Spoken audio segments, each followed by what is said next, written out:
This is Seeing Red, now in our 15th season of bringing you the best in independent Red Bulls news and opinion. Now, here are your hosts, Mark Fishkin and Joe Goldstein. Yes, it's Seeing Red, the New York Soccer Roundup. Mark Fishkin here. Joe, as we know, is getting better and very, very happy to have back for this first time as a guest host, JJ Pavlik of Bad Dog Sports. JJ, how are you tonight? Doing well. How are you doing, Mark? Doing just fine. Before we get any further, I just want to mention to everyone to please like and please subscribe if you're watching on YouTube. So important, the subscribing part. Brian White scored on his return to Red Bull Arena. New York had another center back malfunction, and the Red Bulls racked up their third straight draw, and now they have a visit to Shield leading Inter Miami on Sunday. So tonight we're going to go inside the home chart of Vancouver. We'll give our Bull of the Week. Ciro Immobile to the Red Bulls or NYCFC? I don't know. We'll preview Miami away. We'll give our predictions. Our guest is Steve Jolley of Red Bulls Radio and your emails. So, JJ, I'm kind of curious. What did you think about honoring Brian White before the match? I mean, it was pleasant to do, but all the guy did was drop the opening goal on the Red Bulls. Yeah, I know. And I guess the coming back to Red Bull Arena, this is the painted canvas era. Yes. Tom Barlow came back. He got a painted canvas. Brian White comes back. He gets one. My question is, when Peter Cohen from the comms team comes back with Colorado, are they giving him a canvas too? Maybe they'll give him one with with a press release on it or something like that. Brian White with the cheeky back heel. New York had a couple of really good chances early. Lewis Morgan in the first 90 seconds had two back-to-back shots. And then Brian White kind of very, very subtly slotted it home. And then before you know it, New York's down 1-0. And I guess I give the Red Bulls credit for continuing to just play. They didn't really let it get to them, and they continued creating chances. Yeah, it's becoming more and more obvious the more Peter Stroud's not on the field, how much he's being missed. Wiki, he's a good kid, but he's not Peter Stroud, and it's why we saw Brian White just sneak in that back door. That was Wiki's mark, and Wiki didn't even have any idea that he was already by the post waiting for the pass. Yeah. It's going to be some growing pains until they get to the summer transfer window, it looks like. I'll get to that for sure. I'm wondering if you've got a shot to bring in one or maybe two players, given what's been going on with our center backs, if a central mid is on the shopping list. But nevertheless, let's stick to the match. New York gets Lewis Morgan breaks a three-match goal-scoring Schneid with a nifty header. And then I have to ask, what was Noah Ayla doing? So, from in stadium, it looked like he lost the ball in the lights, and then it took a pretty funky bounce on him. And it got to the point, I don't know if you've watched the Gotham finals, where their goalkeeper did something very, very similar in the same spot. It was like almost one of those moments where it's, do I sacrifice myself or leave Carlos one-on-one with their striker? As much as it's easy to go at Noah, it kind of wound up being the right call, because by the time it got reset, Vancouver did nothing from it. So they kind of got away with it. Do you really want to lose Noah going into Miami? Absolutely not. But in hindsight, did it look bad? Absolutely. Did it turn out to be bad? Absolutely not. Yeah. No, I guess you're right. And, similar to the Chicago game where they had gone down and then had a number of good chances late. I mean, New York did continue to create chances. Oftentimes, I'm going to talk a little bit about this with Steve Jolley.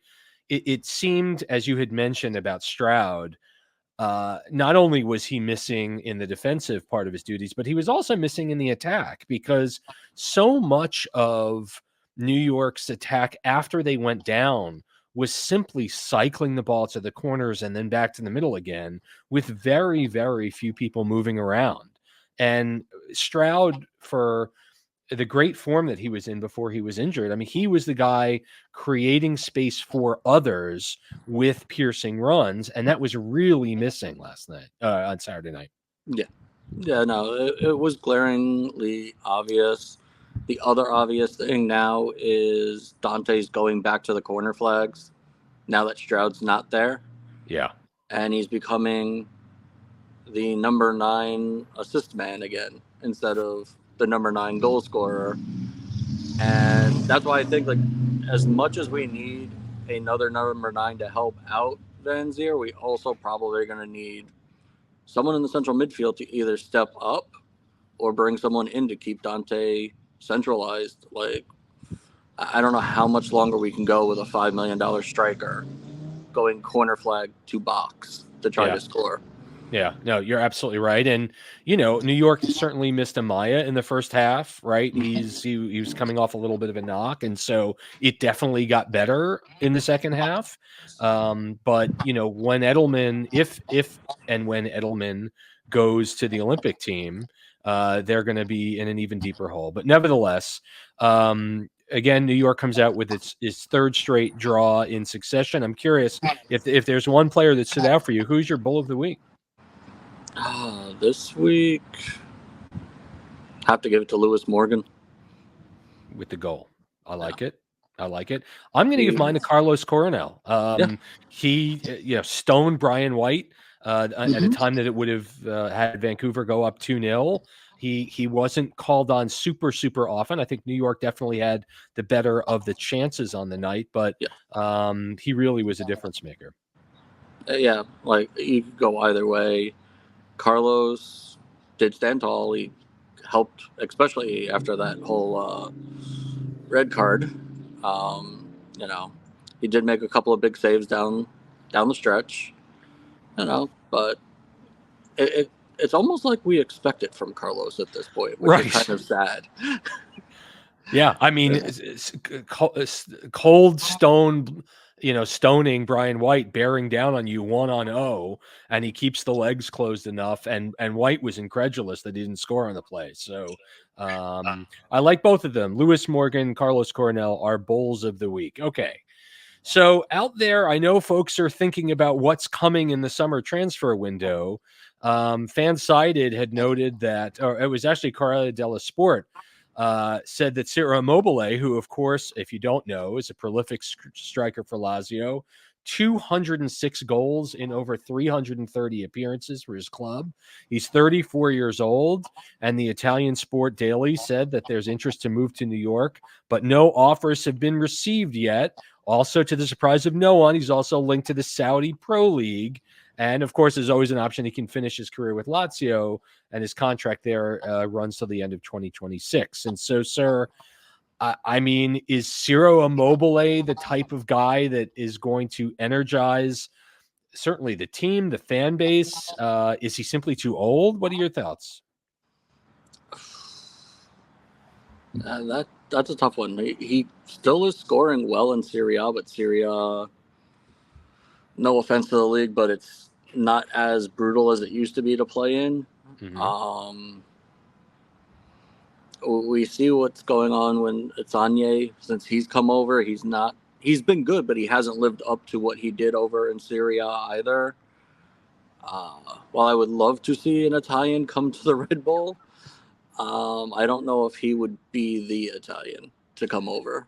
But if he does, hey, it would be fun to watch what him and Dante can do. That's for sure. Biggest Italian signing since Donadoni if he comes? For Red Bull? Yeah, probably. Yeah. All right. Probably. This Saturday at 7:30, the Red Bulls are going down to Chase Stadium to take on Inter Miami. Let's talk about what is happening with Miami. They are the class of the league right now, 6-2-3 for 21 points. They are your Shield leader. They've scored 26 and conceded 16 in 11 matches. They've played more matches than anyone else in the league. They have the best attack in MLS. 3-1-2 at home is not dominating for sure. It's a solid home record. However, they are undefeated in their last 5, and a lot of that has to do with a very healthy Messi. When you think about the differences between these two teams, and there are many in terms of the amount of money spent on the roster, these are the kind of stats that pop, right? Miami leading in goals per game, the Red Bulls 12th. In XG per game, again, Miami's first. The Red Bulls are down near 20th. Shots on goal per match, 3rd for Miami, 10th for New York. Completed passes, and it's no surprise when you've got a Sergio Busquets and a Leo Messi, you're going to connect on a lot more passes. 3rd for Miami, 22nd for the Red Bulls. They do pick up a lot of yellow cards. The Red Bulls are actually dead last in the league. That is not 30th. That's 29th, as there are 29 teams in the league. But here's the one thing that concerns me the most. Miami first in the league in goal scoring after the 75th minute. They've scored 7 times in 11 games after the 75th minute. The Red Bulls are dead last. Now, since these teams last met back in late March in the monsoon in Harrison, Argentine fullback Marcelo Weingart came to the squad from Boca Juniors, and Paraguayan winger Matias Rojas was brought in from Corinthians. And when we're talking about Miami, it really is about Messi. Obviously, 11 goals and six assists in 10 appearances in all competitions. He's scoring or assisting in each and every game he's appeared in. And, just as we saw last year in New York, this is really going to be the assignment for the Red Bulls and Danny Edelman, I guess. Can they put a chokehold on Leo Messi? Now, while he's been their one-man attack, Miami's 16 goals conceded is not the worst mark in MLS, but their defense has really been a bit of a mess, and we saw that on the pitch in Harrison, conceding 4 times. 4 of their 11 goals conceded happened in the match against New York. And Miami's dealing with a ton of injuries. Here are the players that are that have seen time on the injured list: Ben Cramashi, Leo Messi, Franco Negri, who have recovered, but Federico Redondo, Jordi Alba, Christoph, Diego Gomez have been sidelined with long-term injuries, and Facundo Farias and Ian Frey are out with cruciate ligament injuries. All time, this is the 10th meeting between the two sides. Remember, Miami, I know it's hard to remember. Miami is a COVID baby. They were born right into COVID in 2020. This is the 10th meeting between the two sides. The Red Bulls have won 6 of the 9 meetings to date, and they have the lead at Chase Stadium, what is now Chase Stadium, with a 3-1 record. 6 of the 9 matches have included a clean sheet by one of the teams. Of course, the last time these teams played, it was the Red Bulls in the rain, to be kind, with a 4-0 beatdown on March 23rd. The last time these teams played in Miami, a Tom Barlow goal, the difference, last May 31st in Fort Lauderdale. Lewis Morgan is the all-time leading scorer and the active scorer. And very quickly, here's what Tata Martino's 4-3-3 should look like. Drake Callender has just 2 clean sheets in 14 matches. For Miami, a backline of Negri with an assist, Nicolas Frieri, Avilas, and Chelo Weingart. That's an all-Argentine backline if you're scoring at home. The 3 in the middle, David Ruiz with 2 assists, Busquets, for which everything moves through, with a goal and 3 assists, Julian Gressel with 4 assists on the right, and then up top, it's Robert Taylor with 3 and 1. Suarez with 9 goals and 6 assists, and Leo Messi with 11 assists. And so, my friend JJ, when we talk about what we can possibly expect, there'll be no Noah Isla. What do you look for? How is this match going to play out Saturday night in Fort Lauderdale? With Messi back, unfortunately, it will probably be last year's meet down at Red Bull, except it's going to be 90 minutes of Messi, not 15 to 20 minutes of Messi. Right. Which is even scarier given the fact that while the Red Bull did win 4-0 at home, if you were watching carefully enough, you did see that Suarez was beating Reyes, but the 12th man, the draining pitch of Red Bull, was holding the ball and stopping him from completing to getting by with the ball past Reyes. As long as the forecast shows right now, rain will not be there to help saturate Chase Field enough to slow it down. This team's dangerous for a reason. And another stat out there with Messi, this year he's been scoring every 36 minutes. Oh my God. So that's at least 2 goals for Messi before the end of the game. Not to mention you got that guy Suarez and Taylor and Ben Kremish, and the list goes on with this Miami team. They're number 1 right now for a reason. Yes, their back line is suspect, but in fairness, those stats were pretty gleaming on how fragile this Red Bull team really is. While we're doing well, those stats show how quickly it could go the other way as well. It'll be a hard-fought first 30. If Red Bull can survive the first 40 minutes, it could be a 1-goal game. If they let Messi run wild, it could be ugly fast. Yeah, and consider they're going to have. I mean, if New York has a shot at getting out of here with points, it's multiple goals in the first half, right? Because this team, when everyone else starts to get tired, that's when they heat up, right? Again, 7 goals after the 75th minute, and they're unbeaten in 5. It's a big weekend in Miami. The F1 Miami Grand Prix is also this weekend. And you have to believe that this ticket is going to just be part of a crazy, crazy weekend for those that are doing it up. And so that said, you've got Ayla sidelined with a suspension. Obviously, New York is a little thin in the central midfield. I don't think that Wiki Carmona is putting fear into too many folks in the Inter Miami midfield. So what do you got? What's the final score, my friend? This one's going to be painful, but 4-1 Miami. Ooh, all right. I'm going to. I wish I could say. I wish I could give you a completely different result.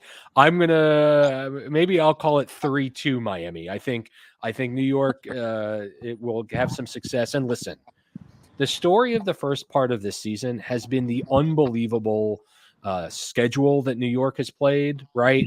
They've played the MLS Cup champ in Columbus. They got trucked. They've played a tough Orlando side. They've won at Cincinnati. They had a hard-earned draw at LAFC. They've already beaten Miami, Messi-less Miami. But after this match, things start to get easier. Finally, their next 4 after this: home for New England, at DC, at City, and yes, City is heating up, and so I'm not going to call that an easy game. And then they host Charlotte, who are pretty garbage. And so things will finally get easy. When we're back on Seeing Red, we're going to talk to the 13th all-time appearance leader in team history, and that's Red Bull Radio's Steve Jolley. So keep it here, won't you? Thanks.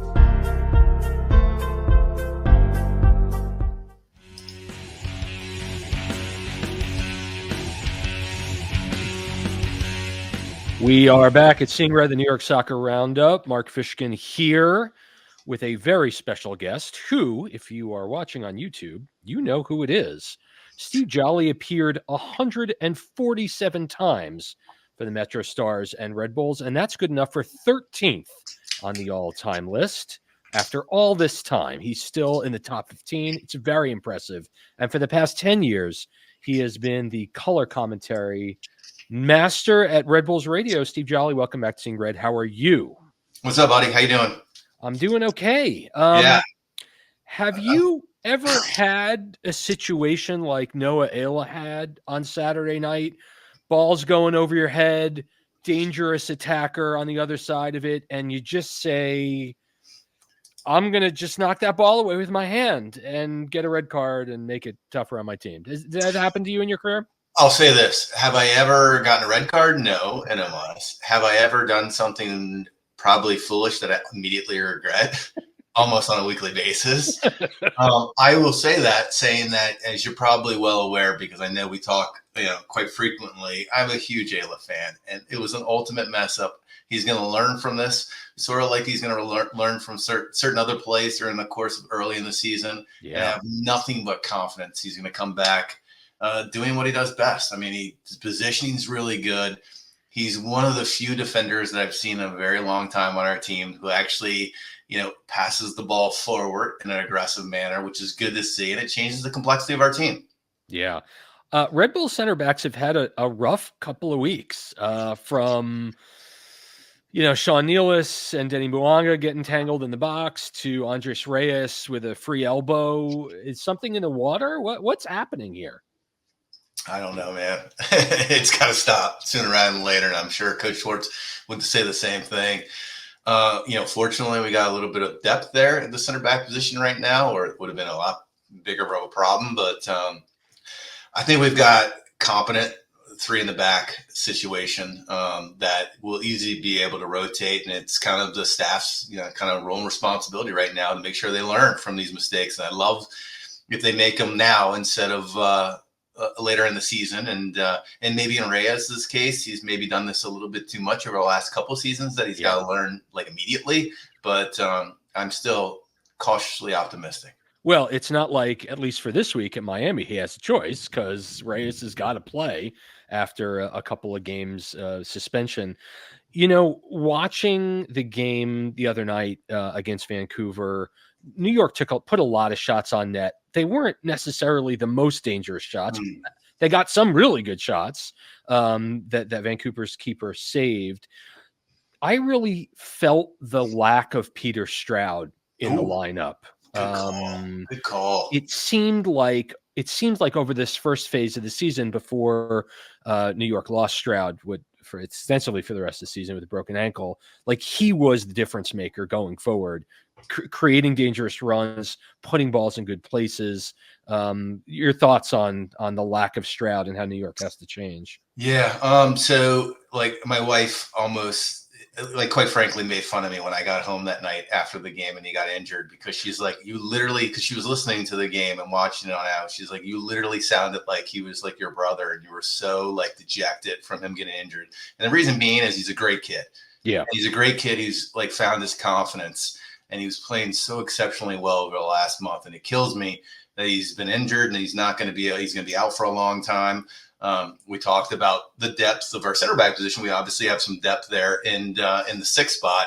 But I think those three players, Amaya, Edelman, and Stroud, are completely different players, which is very unique. And Stroud, for me, it crushes my heart seeing a young kid who literally has taken his game to a whole nother level recently.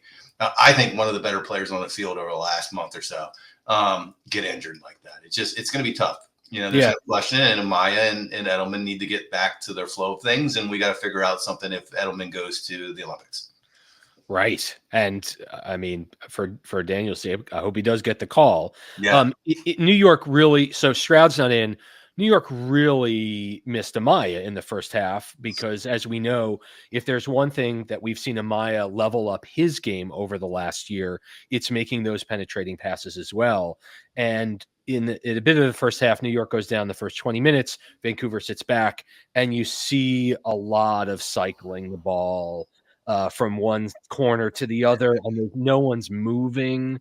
And you kind of think, well, I remember this Red Bull from really kind of the last 4 or 5 years. Things changed significantly when Amaya came in at halftime. But yeah, I mean, it was New York did enough to get a win. I mean, they had a lot of good, dangerous looks in this match. It just, especially after going down a man, it just didn't seem like it was going to happen. And yet New York got some chances even then. Yeah. I mean, obviously the complexity of the game changed dramatically when Amaya comes on the field. He's been a superstar the last couple of years. And, whether it's situations like he's going back to Cincinnati and feeding on hate, or just just being the ball winner and getting forward and being engaged in the offensive third. Just love to see. The thing that I would say that, caused me, I wouldn't say concern, but what became painfully evident for me is like, when Vancouver plays three up top and they add that additional, player, we weren't breaking that first line of defense. And although I think, in that situation, Wiki Carmona is very good with the ball and Edelman, knows to get into the right spots. But having that additional player, Vancouver, caused us a little bit of problems in terms of the speed of getting out of the back. But in saying that, we did create a lot of good chances in the first half, and we didn't finish them. And it's kudos to Vancouver and their keeper for making some big saves. But it was definitely a game that I felt like we could have had 3 at home. Yeah. So I guess, we're a third into the season. I want to talk about Miami, but before we get there, I think the question is, looking back, I mean, New York is third in the East. They're above the line. I think if you talk to any fan, they will be of two minds. They will say this is far better than I thought this would have been. And at the same time, I think they're lamenting a lot of points dropped late and points dropped in situations that New York probably should have won. And so, like, where are you on the contento meter? Oh, okay. 10 being, everything's hunky-dory, to 1 being, we're getting relegated to USL. I don't think we're having a problem there. I think sometimes relative to expectations this season, mine was probably a little bit higher just because I knew what kind of influence Lewis Morgan and a healthy Van Zer, and when I meant healthy, I meant physically and emotionally and psychologically, that we were going to be. You had obviously Forsberg as well. We were going to be better. And that's become plainly obvious, especially in the final third in terms of just our patience, in terms of keeping the ball, which is really nice to see. And just, the ability for those guys to just create chances. For me, I kind of bear with me here, and you can be completely critical of my way of thinking. I'm completely open to this, but this is kind of my philosophy. My son and I were talking about this because we kind of talk back and forth all the time about Red Bull and how we're playing in each game and all that kind of stuff. And I tend to have early season, on the road specifically, like different benchmarks for people. So like when we're on the road, benchmark early in the season is 1 point for me. Like if you get your 1 point, you're happy. Yep. If you've quote unquote, as some people say, lost some points, I'm not too overly whelmed with that because I'm basically saying to myself, whatever we're doing in the beginning of the season, we have to learn from it. And I expect going forward that we will learn from it, and it won't be a problem later in the season because my benchmark changes later in the season, especially the last month or two, where on the road, if you have a good team, which I think we will have a good team later in the road, it's more of the expectation. My benchmark is now 2 points for every 2 games. So like you're trying to split it a little bit in terms of, we're going to win some we're going to lose, but sometimes you're going to get a win and a tie kind of thing. So my benchmark kind of evolves over the course of the season. It is my expectation that, knowing the coaching staff that I do, that they're fully aware of the issues in terms of how we're giving up goals and how we're kind of retreating a little bit relative to being up in the final, 5 or 10 minutes and how that cost us. And they're on a daily basis talking about it and trying to do a little bit better job on it and making sure the players do a little bit better job on it. We have a luxury in the next couple of days of playing a Miami team that scores a lot of goals, but they also give up a lot of goals. So I wouldn't be surprised if we get up early on this team, but how we perform after we get up early is the big question mark if we've learned anything in the first third of the season. Miami, the number 1 team in goal scoring after the 75th minute in the league. So I think that there's a little bit of trepidation there. So let's talk about Miami. I mean, New York, obviously in conditions that were maybe not so endearing to anyone on the field, certainly not Luis Suarez, right? Swamps, and I use that word liberally, Miami 4-0 at home without Messi, and now they're all healthy, and I'm sure they're eager to dispatch justice and retribution. What do you think will happen Saturday night at Chase Stadium? I'm fully expecting to be at least an entertaining game, and it being completely and utterly different than the one we saw at Red Bull Arena. I can tell you that. You know what? It's tough to see because like you get a situation where, Messi's healthy now and he's kind of like all the confidence in the world. He scores 2 goals last game, that kind of thing. Suarez just quite frankly, I was completely wrong with Suarez. I thought he was going to be like walking wounded. Yeah. He, like, the way he walks pretty much is the same way that I, almost 50 years old, walk, and he just continues to find the right spots and puts the ball in the back of the net. I would think it's going to be, a higher scoring game than normal for us. We are going to give up chances. I know we will, just because that's kind of what we do sometimes when we're kind of in flux a little bit, because that's what makes Miami great, especially in the final third. But in saying that, I still do believe that we're going to get our opportunities early on this team. I do not think they're well organized defensively. And, listen, this is a big game. We joke on the radio side, Matt and I, about like benchmark games, and we failed them, Columbus, and we've played somewhere there. We played exceptionally well, like at Cincinnati, stuff like that. And, there's games where you're like, you know what? We stepped up and we responded, and it's time to step up and respond to maybe a little bit of frustration with only getting 1 point last game against, one of the better teams in all of Major League Soccer. One last question before I let you go, sir. Nixon 6 or 7? Oof. I don't even believe you went there. For those that may not know, Steve is a massive Sixers fan and has been sending me memes and songs and press clippings after each game, especially after last night's collapse. Yes. So, I mean, did the Sixers have any right to win the series? That's a good question. I mean, the Sixer fandom in me says, we still have a chance, but we don't rebound worth crap. We make bad decisions, and Embiid is probably the shadiest player in the major leagues. I mean, sorry, in the NBA right now. Yes, the major basketball league. Yeah, it does not make me encouraging to think that we can pull this one off. But I wouldn't be, a Philadelphia, fan of the 76ers and Eagles and Phillies, and excluding the Union, of course. It's going to be. I mean, every game's been interesting. We'll say that. It's been great to watch. It's been fun. And I love, in saying that, objectively speaking, I love when the Knicks are competitive.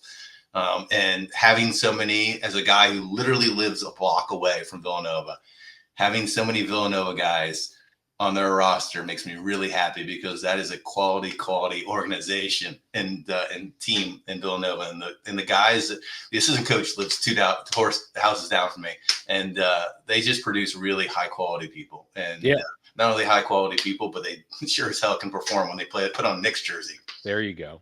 Steve Jolley is the color analyst at Red Bulls Radio for the last decade. That's crazy. Steve, thanks so much for joining on Seeing Red today. Appreciate it. Thanks, buddy. Always good to spend some time with you.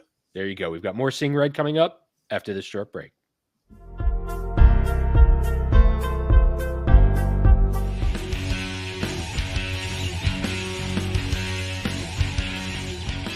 We're back on Seeing Red, the New York Soccer Roundup. We've got Mark Fishkin. We've got JJ Pavlik here sitting in for Joe Goldstein. And, I would just like to say that the outpouring of support for Joe over the last week has been nothing short of incredible. If you've written into the show, if you've hit the show up and Joe up on social media, it's really, really appreciated. He is seeing all of it. He is very, very appreciative, as I am as well. And Joe, we're thinking about you every single day. So third segment, email us anytime you want, seeingredny@gmail.com. I'm going to read these emails, and JJ and I are going to answer them together.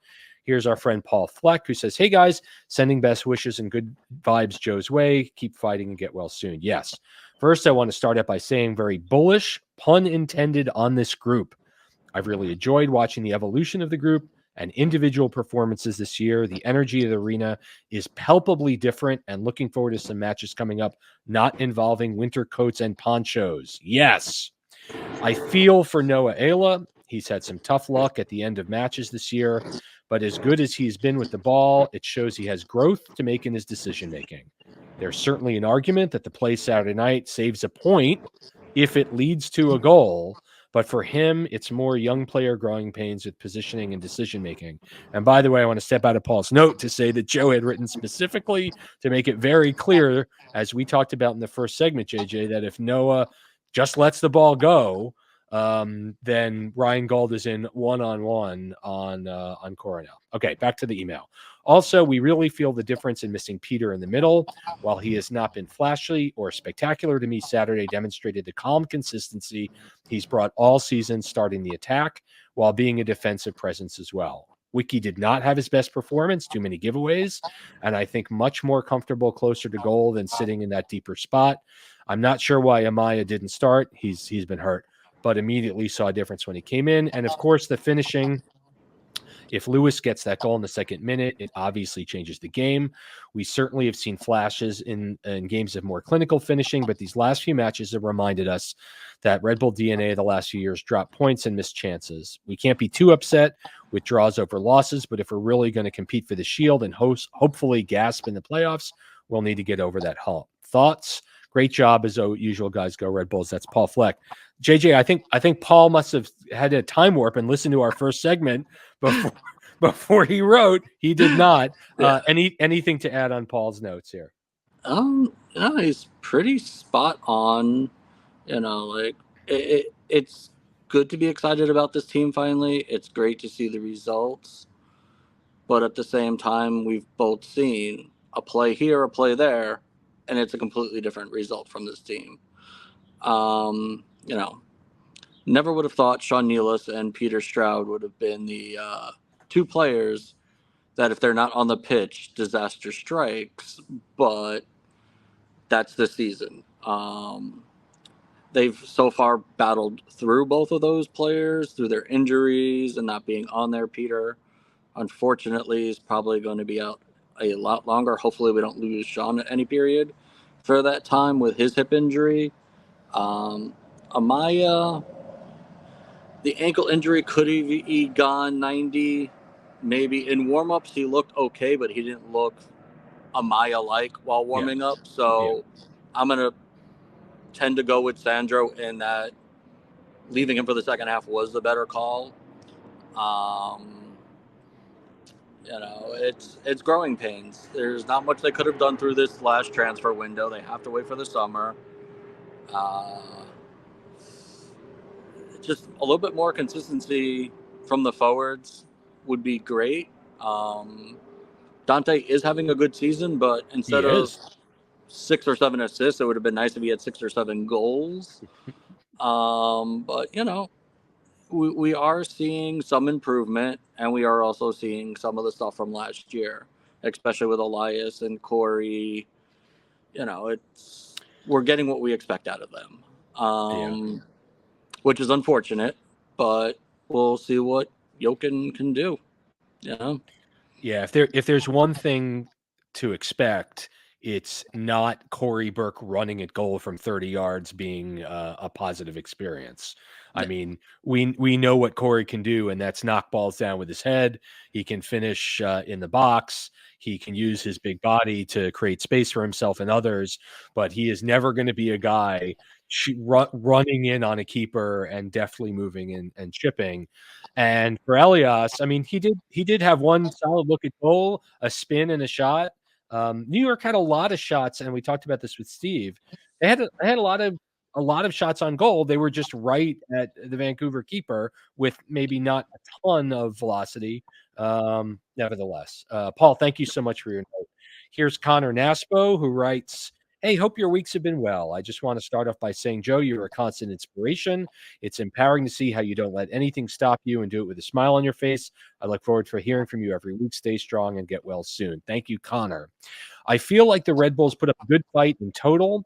I feel besides our mistakes when deciding to attack and pass back, we had some very good chances that were stopped by some good goaltending. That's true. I like Yengur and the impact he had on the attack. I feel like he stretched us forward and used his speed to his advantage. And I'm really excited to see how he matches up against Miami's back line.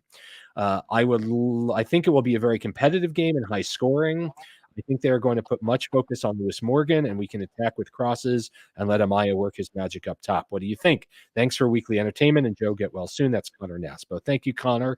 JJ, I mean, is that the way to do it? Attack on crosses and let Amaya work his magic up top? Is that a way? I mean, listen, this team has scored goals on Miami's defense. They will feel confident going forward.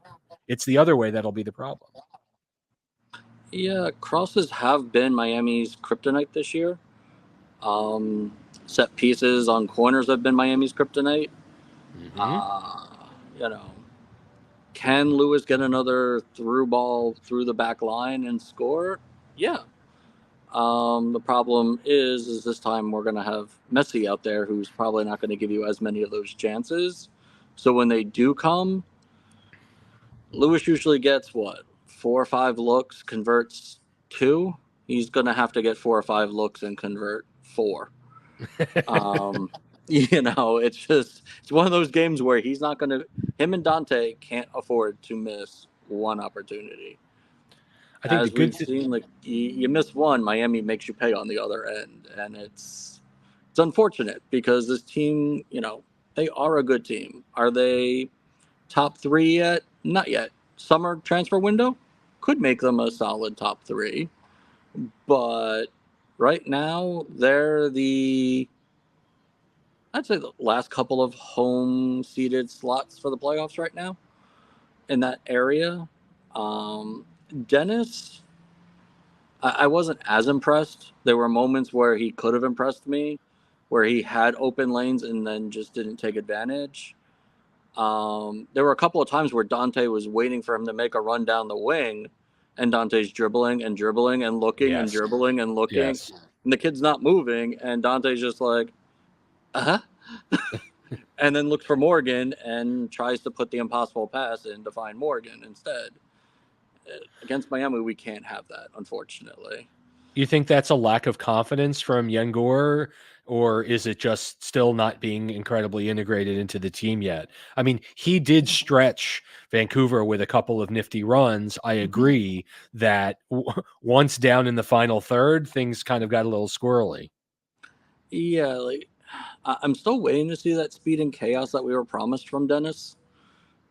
He did have a great moment to show the world his speed and chaos when the ball was played in the box, and he was much faster than the center back that beat him there, and yet somehow lost it by 8 yards. It's like, I don't know how you lose to a guy a lot slower than you by 8 yards to a ball in the box to win the game, but maybe it's just him not being familiar with his teammates. He hasn't had a lot of first team minutes. Yes, he trains with them every week, but we both can attest training and playing the real game are 2 completely different atmospheres. Yeah. He might be able to do it on the training pitch, but that means nothing to this team if he can't do it on the first team pitch during game time. Yeah. Well, again, 20 years old, figuring it out, stranger in a strange land. We hope he gets there. Thank you so much, Connor, for your note. Our last email is from Nick Varchi. For those of you who may be watching or new to Seeing Red, Nick Varchi has been following this show since the very first season of 2010. He has been writing to this show for 15 years. Thank you, Nick. He says, "Hey, Mark, I was saddened to hear your update on Joe. I'm sending him best thoughts. I know the situation can't be easy, so I want to give you kudos for always staying the course and bringing us content we love and rely on. Anytime you've had to run the show solo, you make it work without seeming to miss a beat. I don't know how you talk so eloquently for so long without someone to bounce off. Thank you for your hard work. And thank you, JJ, for providing the guest host role, so I do not have to do that.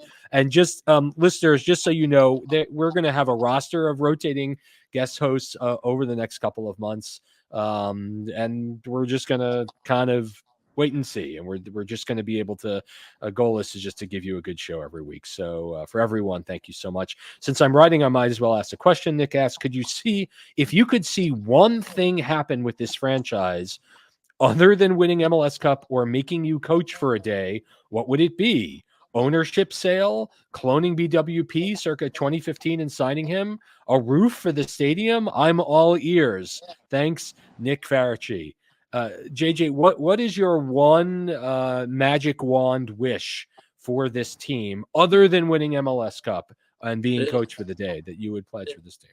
It's funny that he brings up BWP because in the beginning of, I guess you can say preseason, I did put out there because BWP was joking around on social media about a big update, and I put out, oh, so you're executing the 1-year contract and coming back? And he goes, thanks for putting the cat out of the bag. Right. And it's like, honestly, if we could find a clone of BWP, all problems kind of go away for a little bit. And that's not a knock on Dante and Lewis and what they've done. They've probably overexceeded at this point as to what was expected from them at this point of the year. I know Dante's hungry to put 20, 30 balls in the back of the net, but it's going to be kind of hard from the corner flag. So for me, it would be bringing in a BWP like number 9 to help out with the forwards. Nick, my magic wand is 25,000 fans every week. That is what I want. I want and a magic vehicle elevator to get fans in and out of the stadium district with the push of a button. I want that exit to 280 that's been promised on the side of the arena district since before the arena was built. And I want path trains on the weekends every 5 minutes. Those are the things for me that will make it work. It's been a fantastic show. Seeing Red number 572. I want to thank Red Bull Radio and former Metro Star and Red Bull Steve Jolley for coming by. JJ, did you have fun, my friend? Absolutely. It's always a blast being on here with you, Mark. Awesome. Well, I really appreciate you making the time. We'll get you back here before too long. Thanks to Zach Fellman for stats. And thank you for listening and watching. Once again, please subscribe if you've been watching this long. We'll be back next week with more Seeing Red. Let's go Red Bulls. Have a good night, everyone.